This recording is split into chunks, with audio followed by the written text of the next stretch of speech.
particles A and B, A is moving with the velocity of 4i plus j meters per second.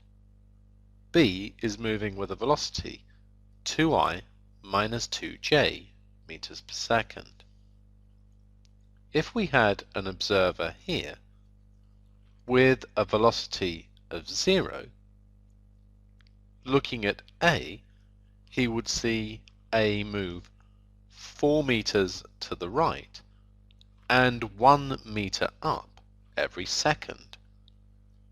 Looking at B, he would see it move 2 meters to the right and 2 meters down every second. What we're interested in here, however, is not how these particles appear to move from this stationary observer. We want the velocity of particle A relative to particle B. So our observer is actually on particle B. Now, we know that this is 4 across and 1 up every second.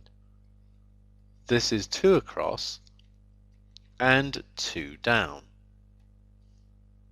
So from this observer, A would appear to move 2 to the right.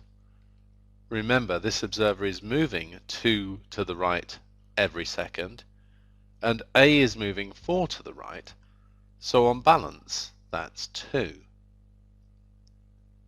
This observer is moving down by 2 every second, and A is moving up by 1.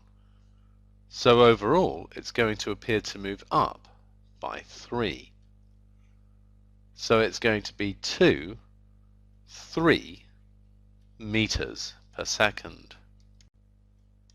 In general, we can find the velocity of particle A relative to B by doing VA take away VB. So that's 4, 1, take away 2, negative 2, 4 take away 2 is 2, 1 take away negative 2 gives me 1 plus 2, which is 3.